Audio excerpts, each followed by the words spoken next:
Tim. And yeah, so as I mentioned, as Tim mentioned, we're in a mini-series looking at sort of characters of faith in the Bible and then what we can learn from them today. And so I'm going to look at Moses and I'm try and unpick a couple of things that we can learn from him today. As I'm sure many of you know, Moses was a pretty incredible man, and he had an amazing life. He's actually sort of heralded throughout the Jewish people even today as sort of one of their heroes, as someone who received the law of God. He led the Israelites out of captivity and into freedom, and he's celebrated throughout the Old Testament and into the New as sort of this great hero of faith. And what I want to do today is just sort of unpick a bit of the start of Moses' journey and what we can learn from him today. But I want to just do a whistle-stop tour through his life, just to give us like a broad picture before we zoom in on a couple of bits. So Moses was born when the Israelites were in captivity. They were slaves. They were oppressed by the Egyptians. But he was born and raised in Pharaoh's house. And sort of brought up sort of as royalty. So you'd have had luxurious upbringing, amazing food, probably first-class education with that. And so he had it sort of all going for him. And one day he was wandering out on the street and he saw an Egyptian slave driver beat one of his fellow Jews. And Moses obviously had a bit of a temper. He attacked him and he killed him. And then, sort of fearing the repercussions, he then fled. And found himself in the desert as a shepherd. And so he's suddenly gone, at this point, from being in the middle of Pharaoh's house with all this luxury and all this fine food and fine education, and he suddenly found himself in the middle of nowhere in the desert. And instead of being entertained in Pharaoh's palace, he is entertaining sheep owned by his father-in-law. And so he's really in the pit. He's really at his lowest ebb. And at this point, all his upbringing and all that luxury must have seemed like a total waste. The rug had been completely taken from under his feet. And so I just want to pause for a moment there in Moses' story and look at Exodus 3. So if you've got one of those church Bibles, if you can grab one. We're going to spend quite a lot of time in Exodus 3 and 4, so it'd be great if you can grab one. It's on page 57. So if you can get sight of that, that would be really good. We're going to be there for a while, so yeah.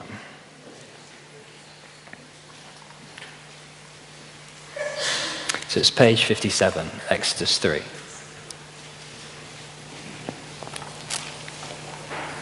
Starting in chapter 1. Now Moses was tending the flock of Jethro, his father-in-law, the priest of Midian. He led the flock to the far side of the wilderness and came to Horeb, the mountain of God.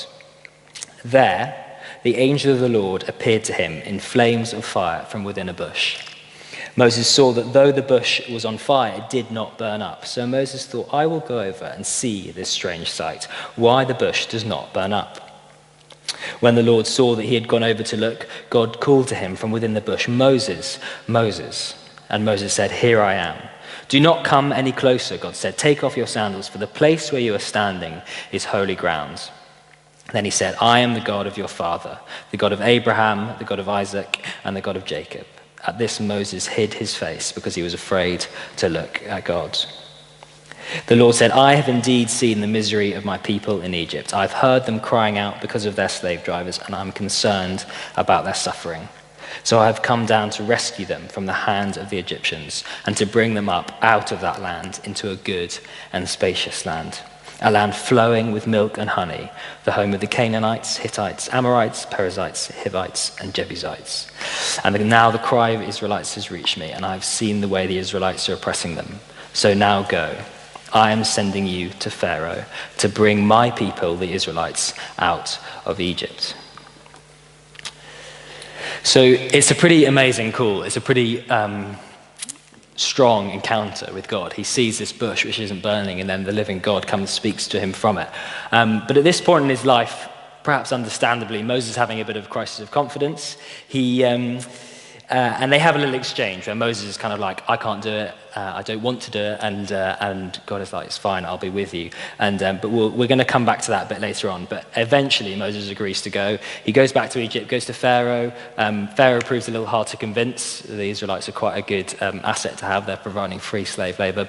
So God works this number of miracles. Eventually, Pharaoh agrees and to let them go. And the Israelites, Moses leads the Israelites out of Egypt with much celebration and singing. And they get to the Red Sea, and then Pharaoh changes his mind, sends his army. They've got the Red Sea on one side and Pharaoh's army on the other, and they're trapped. But again, God works an amazing miracle. The Red Sea splits and they walk into freedom. And then you'd have thought perhaps after that that the Israelites would sort of realize that God was on their side and God was a pretty good person to follow. But they prove quite unruly. They sort of keep on grumbling and complaining at Moses. But Moses, by contrast, kind of stays faithful to God throughout the whole time. And he leads the Israelites towards freedom. God gives them the law, the Ten Commandments, and on how best to worship and live in community. So you can see that Moses has a pretty incredible life, and he is celebrated massively by the Jews even today. And you can see why the author of Hebrews includes him as this hero of faith. But what I want to do, what I think that we can learn from Moses' life today, I want to see if we can sort of almost forget that we know the rest of the story and go back to the start, to Moses' first encounter with God. And sort of it's easy when we look at these great people of faith in the Old Testament to sort of hold them up on a pedestal and think, well, they're the A-listers kind of thing. They're the Premier League Christians, and forget what they're like underneath. And I think that's what I want to do today, is try and let's sort of pretend that we don't know the rest of the story. Because actually what I think what I think God is trying to speak to us today is actually about Moses' weakness and his inadequacy. And I think he's got a real message, the Spirit has got a real message for us today, which we'll come to. I think that's something that we can learn from Moses, his utter weakness and his utter dependence on God. And so to do that, let's just jump back to Moses' first encounter with God at the burning bush.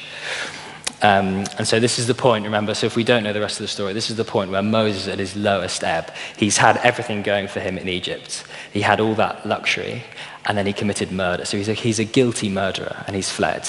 And he's now in the desert. And so verse 1, chapter 3, says this: Now Moses tending the flock of Jethro, his father-in-law, the priest of Midian. And he led the flock to the far side of the wilderness and came to Horeb, the mountain of God. And that first thing, I think that's the first thing that's really, really key. Moses led the flock to the far side of the wilderness. So this is the point. So he's at the farthest possible point from all that he thought was good in his life, all that luxury in Pharaoh's palace. He's on the far side of the wilderness. Everything that had been going for him and going well in Egypt has been taken away, and he's at the farthest possible point from that. And that's where God speaks to him. I think that's really, really significant. And I think there's that old spiritual kind of truth, which is that old saying about the mountaintop experiences are great, but it's in the valleys where stuff grows. And I think that is just a real encouragement that God wants to bring to maybe a few of us today. So a couple of summers ago, I climbed Snowdon, which is a comparatively small mountain, with a couple of friends, and we climbed along this ridge, and we felt like real explorers, felt like real adventurers. We were just in our shorts and trainers, but it felt amazing. We felt like we were on the sort of the edge of the world. We climbed along this ridge and to get to the top. And it was amazing. It was a clear day. It was beautiful. You could see for miles. And it was exhilarating. There was a wind and everything, and it just was an incredible day.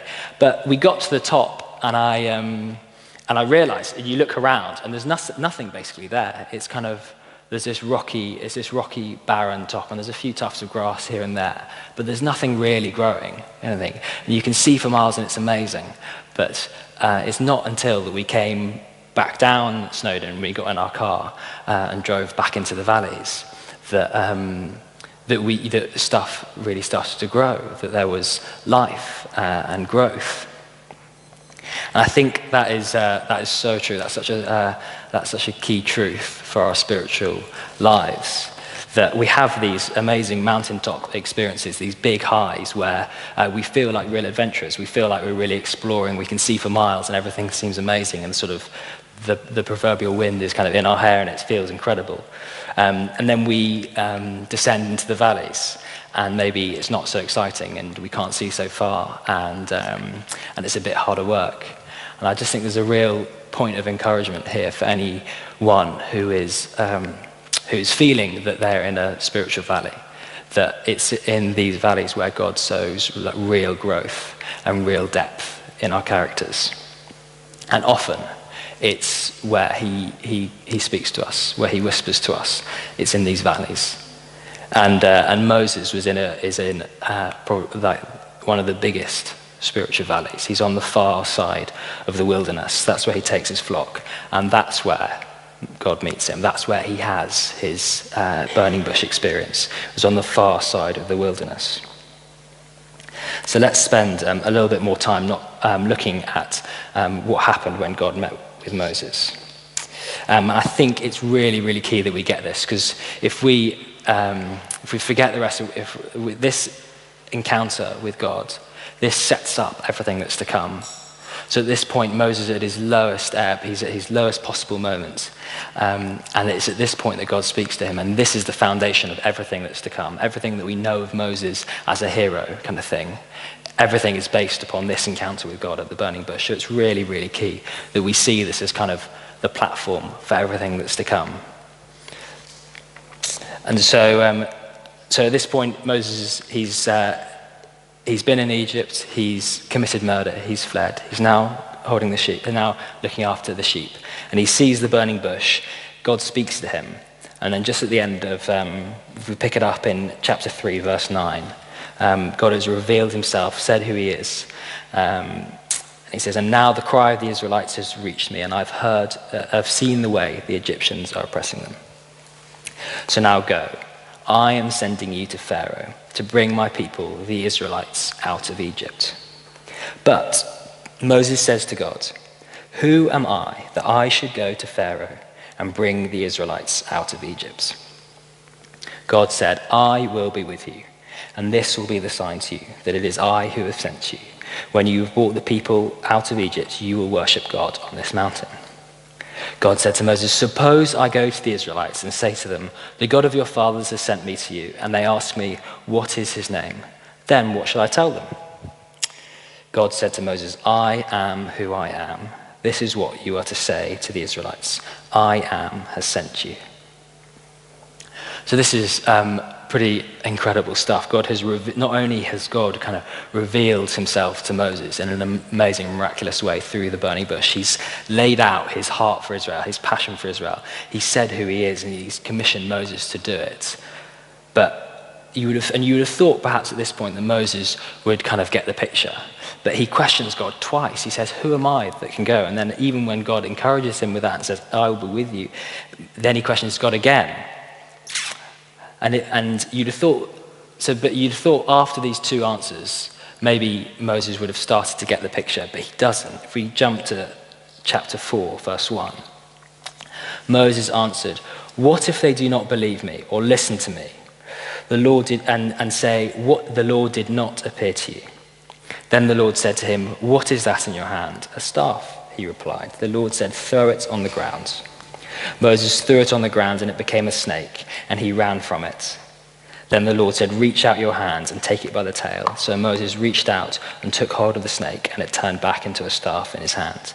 "This," said the Lord, "is so that they may believe that the Lord, the God of your fathers, God of Abraham, Isaac, and Jacob, has appeared to you." Then the Lord said, "Put your hand inside your cloak." So Moses put his hand into his cloak, and when he took it out, the skin was leprous. It had become as white as snow. "Now put it back into your cloak," he said. So Moses put his hand back into his cloak, and when he took it out, it was restored like the rest of his flesh. Then the Lord said, if they do not believe you or pay attention to the first sign, they may believe the second. But if they do not believe these two or listen to you, take some water from the Nile and pour it on the dry ground. The water you take from the river will become blood on the ground. And so you'd have thought maybe at this point Moses has had this incredible thing at the burning bush. God's revealed his heart, revealed who he is. Moses has questioned him twice, and God's come back at him. And then Moses questioned God again, and God has come back with 3 miracles, 3 signs that he can use, that God has given Moses to verify that it is God, that this is the living God. And you'd have thought at this point that Moses would accept and realize and get the picture kind of thing, but he still doesn't. And so verse 10, Moses said to the Lord, pardon your servant, Lord. I have never been eloquent, neither in the past nor since you have spoken to your servant. I am slow of speech and tongue. The Lord said to him, who gave human beings their mouth? Who makes them deaf or mute? Who gives them sight or makes them blind? Is it not I, the Lord? Now go. I will help you speak, and I will teach you what to say. And so after God has revealed himself and he's given his heart and then he's given him the miracles, and then he's even reassured Moses about his speech impediment, about his stutter. And so maybe at this point you'd have thought finally Moses is going to get the picture and agree. But in verse 13, Moses has just run out of excuses. He's got nothing left to come back, but he still doesn't get it. He still doesn't say yes. And all he says is, pardon your servant, Lord, please send someone else. In verse 14, the Lord's anger burned against Moses, and he said, what about your brother Aaron the Levite? I know he can speak well. He is already on his way to meet you, and he will be glad to see you. You shall speak to him and put words in his mouth. I will help both of you to speak and will teach you what to do. He will speak for the people for you. It will be as if he were your mouth and as if you were God to him. But take this staff in your hand so you can perform signs with it. And finally, Moses agrees to go. And I just want us to really, really understand this encounter because, as I said, it sets the platform for the rest of Moses' life and all that we celebrate in Moses' life. This is the platform. And I think the key thing, as we've seen, Moses really is not keen on the job. 5 times Moses questions or doubts or just point blank refuses God. And this is really, really key. At no point does God big up Moses. At no point does he sort of say, no, it's great, Moses, you're fine, you're great, you've got this kind of thing. At no point does he offer any kind of motivation or encouragement that you'd expect from a kind of pastoral figure if you're having a few doubts. And you know why? It's because God telling Moses how strong and gifted he was wouldn't be encouragement at all, because Moses isn't strong and he isn't gifted. He's a weak and desperate and alone man. It would be entirely discouraging. And actually what God does, as he so often does to us, is God gives us encouragement, gives us the encouragement we really need, not by telling us how great we are or how good or how much we've got it, but how great he is. And so God gives Moses the encouragement he really needs. He doesn't tell him how great he is. He reminds Moses how great God is. And Moses has his initial crisis of confidence and says, who am I that I should go to Pharaoh? God doesn't sort of pat him on the back and say, you're great, you're fine. He says, I will be with you. And at every stage, God responds to Moses' doubts or queries with nothing to do with Moses, but everything to do with God.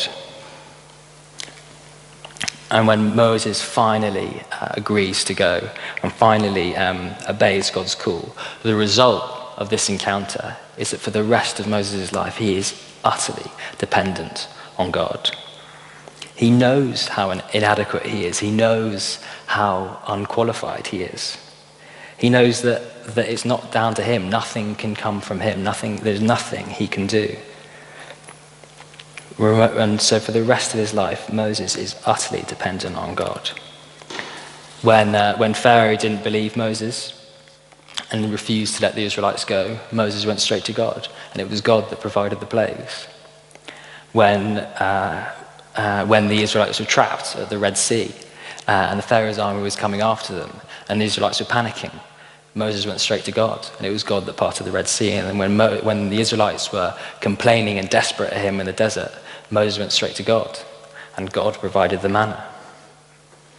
And I just think that there's something here that God really wants to encourage us for, maybe though anyone here who's feeling weak and inadequate, or the next challenge and the next season, maybe September, holds something for you that you feel utterly ill-equipped for. And I just think there's a real thing of encouragement here that it's not down to you. And I just want to focus one thing. I think this is something that's really key that the Spirit has got for us today. And it's just going to fast forward a bit to Exodus 14. So at this stage, Moses has finally agreed to obey God's call. He'd gone back to Egypt. He's met Pharaoh. Pharaoh's refused. They've had the plagues. Eventually, Pharaoh agrees. And Moses leads the Israelites up out of Egypt and they get to the Red Sea. And then they're trapped. Pharaoh changes his mind. He sends his army after him. And so they've got Pharaoh's army coming from the one side, and they've got the Red Sea on the other, and they are trapped. And Exodus 14, verse 10 says this: "They were terrified and cried out to the Lord. They said to Moses, 'Was it because there were no graves in Egypt that you brought us to the desert to die? What have you done by bringing us out of Egypt?'" And so this is a pretty fraught moment. It's pretty tense. And then this is the really key bit. Moses, in verse 13, answered the people, "Do not be afraid. Stand firm, and you will see the deliverance the Lord will bring you today. The Egyptians you see, you will never see again." And then verse 14, this is key. "The Lord will fight for you. You need only to be still." The Lord will fight for you. You need only to be still. And that's something that I think the Lord really wants to impress on us today, because we are trained and conditioned to stand up for ourselves, to fight for ourselves, to sort of fight our corner kind of thing. I think probably especially in London, competency and ability and how well you handle sort of pressure situations, how well you handle crises. We're trained to sort of be strong in those times. And this is the ultimate pressure situation. And because of his encounter with God, because of everything that's come before, Moses knows there is nothing he can do. There's nothing he is utterly inadequate. Nothing can come from him. And so he says, verse 14, "The Lord will fight for you. You need only to be still." And I think that is a massive challenge for us today. It's very difficult to hear when everything's going well and we're doing really well. Maybe your job or your home or whatever it is going very well. But the truth is that we are nothing without God. That from the beginning of creation, we were created out of nothing. God created us lovingly and graciously out of nothing. But not only that, something that we forget in the story of creation is that God goes on sustaining us lovingly and graciously. It's not as if he creates us and then stops. He creates us and then ongoingly, lovingly and graciously sustains us every single day. Even when we're walking in the complete opposite direction from him, even when we're taking absolutely no notice of everything that he's done, he carries on lovingly and graciously sustaining us. And that's something that's sort of an ongoing aspect of creation that God does. Because there's no basis for our existence outside of God. Everything comes from God. So if God stopped sustaining us, we wouldn't be here. We'd be nothing. But God lovingly and ongoingly sustains us. But not only that, it gets so much better than that, because not only does God lovingly and graciously create us, not only does he ongoingly sustain us through his grace, even when we're walking in the opposite direction, he then came and met us exactly where we are, in all our mess and brokenness.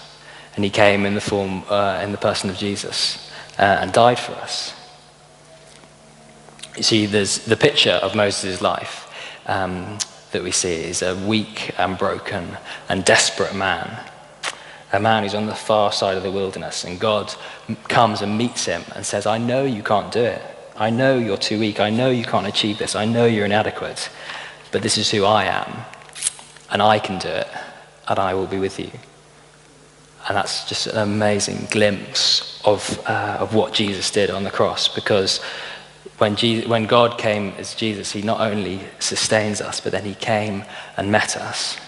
He came to earth and died for us. And that on the cross is Jesus going, I know you can't do everything right. I know you can't make it up. I know you've messed up. I know you're in a mess. But this is who I am. And I've done it. And it's finished. And all you have to do is accept it. I think our whole world is geared towards sort of strength and ability and aptitude.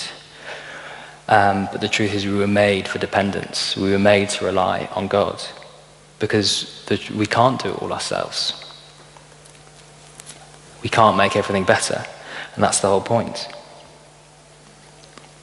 That's what the gospel says. It says, I know what you're really like. I know what you've done. I know who you really are, but it's okay because this is who I am, what I have done. And all you need to do is rely on me. Because the truth is we are exactly like Moses. We are weak and desperate and we can't do it. And the picture of Moses at the burning bush, and when God says, I will be with you, is ultimately fulfilled at the cross. When he became a human, when God became human. And so when we look at Moses' life, it's so easy to see all this achievement and all this kind of great thing that he did. He led the Israelites out of captivity. What a hero.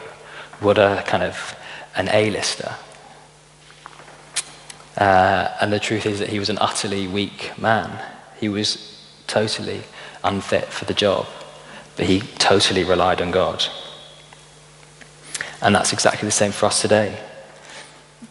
We're totally unfit for the job. We're made for dependency. We weren't made to do it ourselves. We were made to rely on him. And that, I think, is the greatest encouragement we can hear, that he's done it. And so all we do is accept it. Let's pray.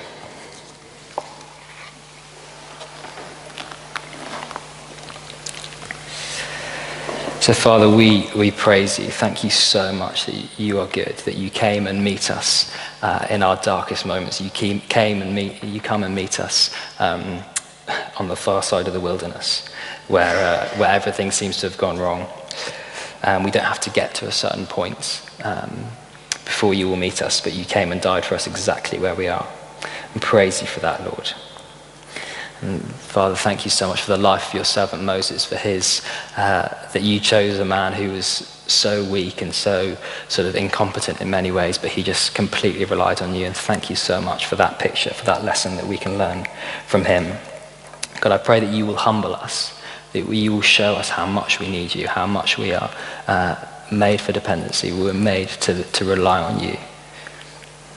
Yeah, Father, I pray that you will fill us with your spirit and just really humble us with that. That we will go from this place knowing perhaps more of our own inadequacy, but also more of your greatness. That we will more day by day rely on you and know you as our Saviour and as our King. Yeah, in the name of Jesus, amen.